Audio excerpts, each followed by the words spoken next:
Tenemos aquí el placer de estar con Mike Marrow, que es el CEO de Qualfon.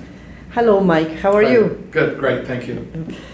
Mike, can you tell us how has been your career in contact center industry? Sure. I think, like most people in the industry, I didn't plan on starting out in the industry, and I actually started out as I was a programmer. I wrote software for a company in the U.S., a defense contractor that made weapon systems and satellites and things like that for primarily for the government. And when I was there, I got interested in a lot of different things, and one of the things that really interested me is what at that time really didn't have a name, but people later on, it became sort of the whole Six Sigma movement, if you will, right? So I was interested in that back in the 80s, and I talked my company into moving me from being a software engineer into a process engineer, because I knew there was a lot of opportunities for the company to be more efficient. And so I started employing some of the practices and teaching people some of the tools and practices that later on people sort of threw into the whole Six Sigma world. And I did that for like 5 years at Lockheed, and in doing that, I started meeting some people outside of the company that were doing similar things, sort of leading edge. And one of the people I met was at AT&T Universal Cards, and AT&T Universal Cards was the first credit card in the U.S. that came with an award. So if you use your credit card, you get free long distance service. Now every credit card has miles for airplanes or whatever, but that was the first card ever that had some sort of award process. The person who at that company was responsible for process engineering and improvement left and went to another company that had multiple divisions, and he said, hey, we have this division that's not running very well, and would you be interested in leaving your company and coming to this one and helping them be more efficient and more productive and take better care of their customers and so on. And you know, it sounded interesting, and I did it. And that company had a call center as part of the company. So where I had come from, where we make satellites, we didn't have a call center, right? And I had never even seen one of these things before. But I arrived at this company. We had a travel agency with a couple hundred people in it, and we had a call center with like 600 people in it. And it was the most fascinating thing I had ever seen in my life. And I was there a couple of years and got to know the call center business, and went from there to the outsourcing world. And I went to work for a company named Precision Response Corporation, which was back in the early 90s, one of the US companies that went public, right, became a public company and grew very fast. And I went through several different companies now I've worked for. I worked for what is now Xerox, but it was, before that, it was called Affiliated Computer Services. That company was sold to Xerox. I grew that business from, we did about 50 million a year, and when I left there, we were doing $600 million a year. And I ran a public company in the outsource business, a company named APAC, and now I'm at Qualfon. So I've been in the business. I've been associated with call centers for about 20 years now. Wow. And in outsourcing for about 18 of those 20 years. And how long have you been in Qualfon? To about 2 years. 2 years. A couple of years, yeah. Okay. Terrific company. Yeah. Tell me, what is your opinion of customer contact centers in Latin America? I don't have a single opinion. I think they're like anywhere else. So when you say Latin America, you're talking about, a continent and a half, right? So even if you go to, let's say you go to Costa Rica, where all the call centers are in one location, you may have a call center that's great and right next door one that isn't very well run. And I think it depends on the company and the management more so than the country in which it operates. So just like in the US, we have hundreds, thousands of call centers, and some of them are run very well. Some of them do a very good job of taking care of their customers, and some don't. And it, excuse me, I think it really boils down to the philosophy of the leadership of the company, and how they think about the importance of their customers and how they take care of their customers. So, and on a global basis, and I think a lot about, the US is by far the biggest user of outsourcers, right? And sort of led the industry. There are, Western European countries have in the last 10 years adopted more outsourcing, but most of the locations where the services are delivered from, the companies in those locations aren't big users of outsourcers. So take for instance India. India has a gigantic outsourcing industry, but only a small percentage of Indian companies use outsourcers, right? So in Mexico, there's a very large growing industry of outsourced providers, but percentage-wise, much fewer companies using outsourcers than companies in the US that use outsourcers. But to answer your question, I think, Latin America, so the reason I say that is where's the biggest customer base of users of outsourcers? It's the US, right? So for the US, having locations that are in the same basic time zone, right? They're easier to get to. There's a lot of advantages versus, really the big players of Eastern Asia and India. Those are both halfway around the world for most US companies, so it's a long ways to go. And the people that they're talking to are in very different time zones. So for instance, in Mexico City, where we're at right now, it's only 1 hour time difference than the Eastern United States. In the Eastern United States, 50% of all US companies are located on the Eastern, so 1 hour difference versus 12 or 13 hours in the Philippines, or 9.5 or 10.5 in India. So proximity is great. The majority of customer service provided in the US is in English, right? So it's more of a challenge for LATAM providers than it is for Filipino providers, because in Philippines, that's the language of the country is English. But there's two things that are happening. One is a growing population of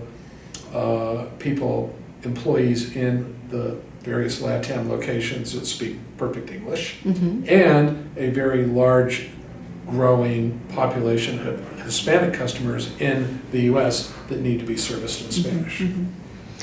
So you've seen this change in US, that before they were doing the offshore or outsourcing to La India, and now it's turning to Latin America. Apart from this, what do you think about the culture of the Latin American people?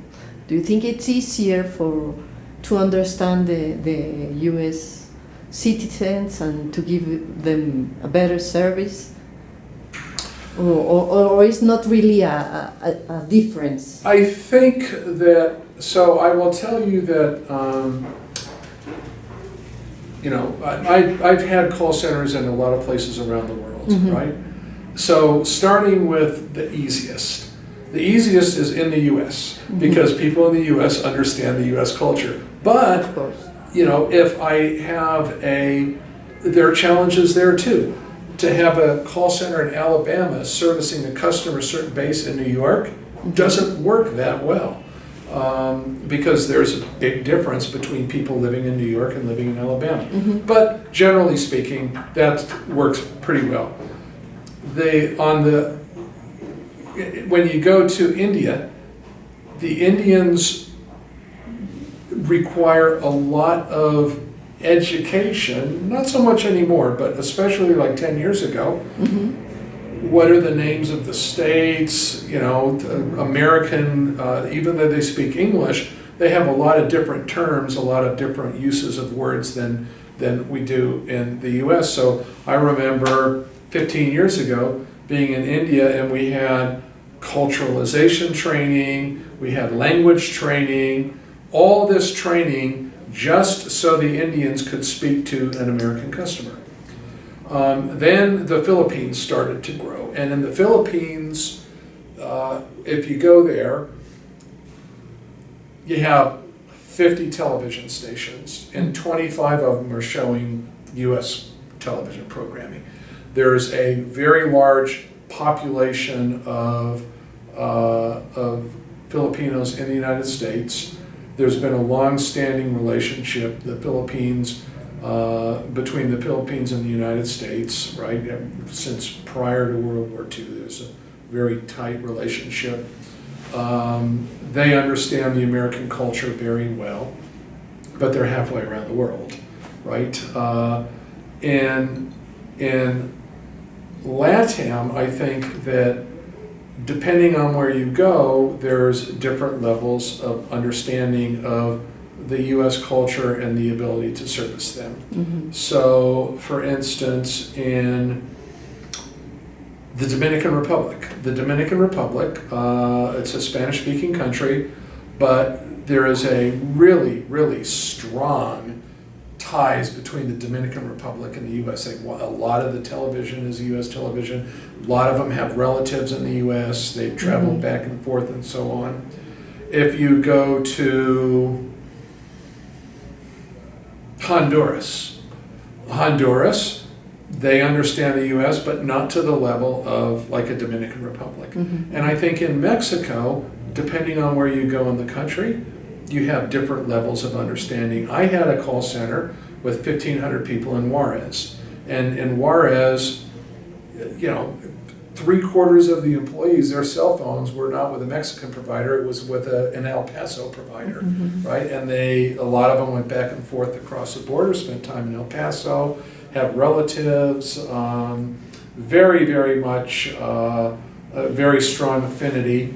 And I had operations in Hermosillo, not quite the same. Yeah. The same. Mm-hmm. So I think it depends on proximity and probably family members that go back and forth and so on. Mm-hmm. But I also think that the vast majority of LATAM countries have a much stronger affinity, relationship, ability to service U.S. customers than if you go elsewhere to Asian countries and sub-Asian countries and so on. Like Pakistan, there's a lot of outsourcing that's going on there now, but they struggle with being able to service U.S. customers more so than someone in Mexico or Dominican Republic or Costa Rica. And in those years that you've been in outsourcing companies, how are changing the demands of the customer? Very much so. In the early years, the customers used outsourcing predominantly for their easiest work, right? The most basic types of work, and they used outsourcers for two reasons. One was the ability to have a flexible staff. So I need more people at Christmas time and less people in July. With an outsourcer, they could say, add some people, take some people away. With their own employees, it was harder to do that, right? That was one. Number two was that outsourcers, and remember, outsourcing in the US started domestic. It wasn't offshore. Yeah. So originally, companies were outsourcing to outsourcers, and it might be a company in New Jersey who's outsourcing to a call center in Kansas. But the outsourcers were more efficient, right? They understood, because that was their business, running and it was all call centers at that time. So they were very, very efficient at running call centers. So they paid the same wages, they had all the same equipment, but an outsourcer might be able to take care of 5 customers in an hour, whereas the client's call center could only take care of 3, simply because they didn't have the breadth of experience that the outsourcer had. The next step was, okay, how do we, so that makes it less expensive for us, being flexible, and they're more efficient. The next step in making it cost-wise better for, that was, so step 1 was save money, right? And saving money came through flexibility and efficiency. Step 2 was save money. Save money came from, okay, now do that somewhere else in the world where there's a labor arbitrage. In India, it costs 1/3 what it costs in Kansas City to do the same work. In the Philippines, it costs less. In Mexico, it costs less. So there was the offshoring, and that was predominantly a cost savings measure. So now come to modern, 10 years later, 15 years later, that's still a very important factor, but the clients now expect that the quality of the service is as good or better than they can do themselves. And they expect the outsourcers now to be proactive with technology and processes and so on to help better service their customers. It used to be, in the beginning, outsourcing was, call it inexpensive labor. Today, outsourcing is highly skilled, very qualified, inexpensive labor. And my last question is changing all the multi-channel in the contact center is really demanding these services for outsourcing? The new channels like social media, yes. things like that. So, what's interesting is every few years this comes up. I remember 15 years ago that we weren't going to need call centers anymore because of IVRs, right? You press 1 for this, press 2 for that. You can get your balance, you can sign up for things. So we don't need people anymore because we have this technology that's going to replace them. Well, that didn't really make a difference. People are always going to need help with something. They're going to want to buy something, something's not working, what they bought wasn't right, they need to return it. So they need to somehow communicate with the company they're doing business with, and some of that is will be on websites. I think that there's a very likely growth in instead of answering a phone to talk to a customer, chatting with the customer, right? SMS or text messages.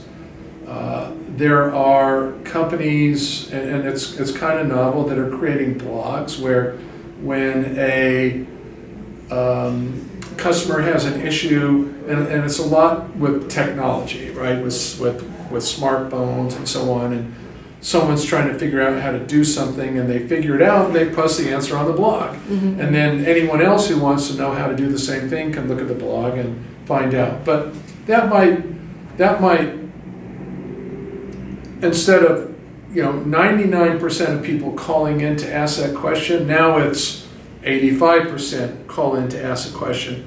But the number of people who are communicating because they now have a device or a product of some sort is growing much faster than the technology is shrinking the necessity to call. Mhm. So just for example, if there was,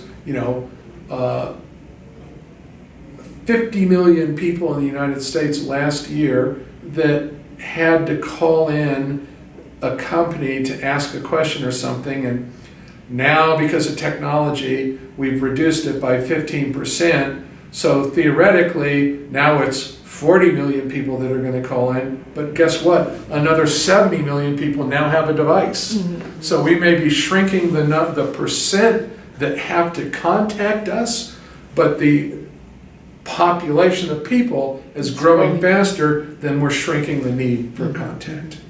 So I think, a lot of people refer to call centers as contact centers, and I think that's perfectly appropriate.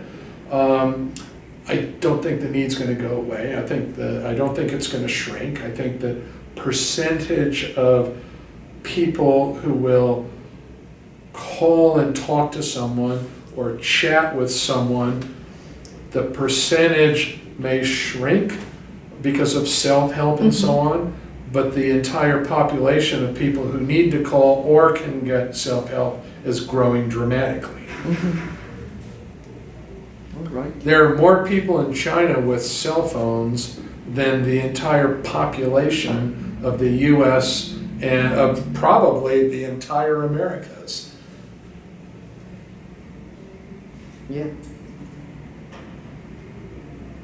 All right. Well, thank you very much. My pleasure. Thank you.